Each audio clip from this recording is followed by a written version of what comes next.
I'm going to introduce you to a rape victim who testified in court for more than 2 days. When asked to identify her attacker, she pointed at a man and said, quote, "I'll never forget that face for as long as I live, ever." Turns out that face, that man, was not the rapist. Under the sign that says love are best friends Ronald Cotton and Jennifer Thompson. There's no way to explain it. It's just, our relationship was very organic in this very strange way. Strange way and powerful. Their story begins in 1984 when Jennifer was a college student in North Carolina. A man broke into her apartment. When I asked who was there, who is that, a man very quickly jumped up on my bed and straddled me and put a knife to the left side of my throat and told me to shut up or he would kill me. For about 20 minutes, Jennifer was raped.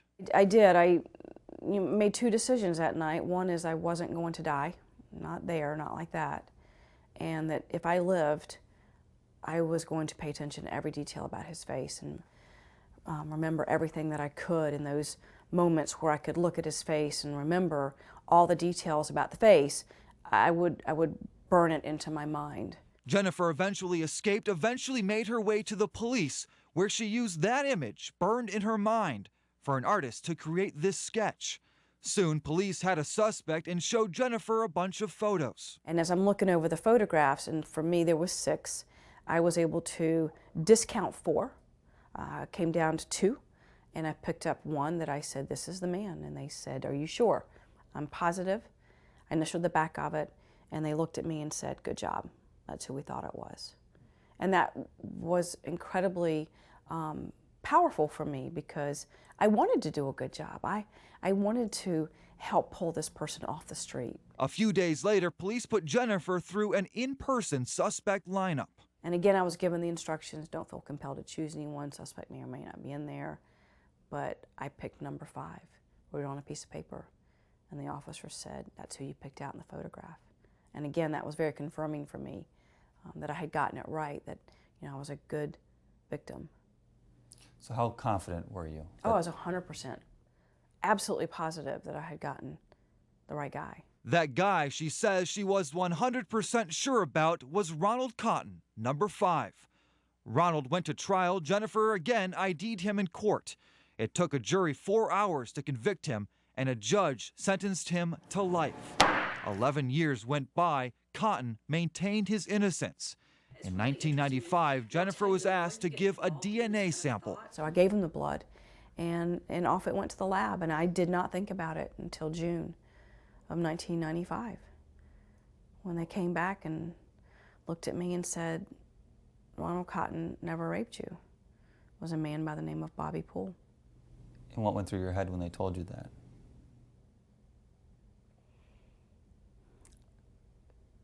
I just couldn't understand it. Not only had Jennifer ID'd the wrong man, while Cotton was in prison, Poole went on to rape other women. I just really began to suffocate and was just paralyzed. Just with guilt? With everything. Guilt, fear, shame, confusion, anger, disbelief, and me.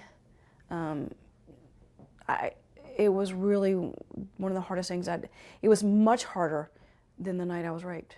It took 2 years for Jennifer to get the courage to meet the man she helped wrongfully convict. Here comes this man walking into the room, and I physically could not move, and I just started to sob, and I asked him if there was any way in his heart he could ever forgive me, and Ronald just took my hand and started to cry and said, "I forgave you years ago, Jennifer." Jennifer and Ronald now travel the country telling their story. They even have a book out, Picking Cotton. Jennifer says she's even forgiven her rapist, who died in prison. Now, when you picture the person who was raping you, who do you see? Nobody. And that's the most beautiful thing of them all. It just isn't there. Jennifer's message is one of love and forgiveness, but also the flaws in the criminal justice system, including eyewitness identifications, which cause about 3/4 of all wrongful convictions proven through DNA. When we are doing it wrong, we are really failing everybody. We're failing a community because there's no trust. We're failing the defendant and the defendant's family. We're failing the victim and the victim's family.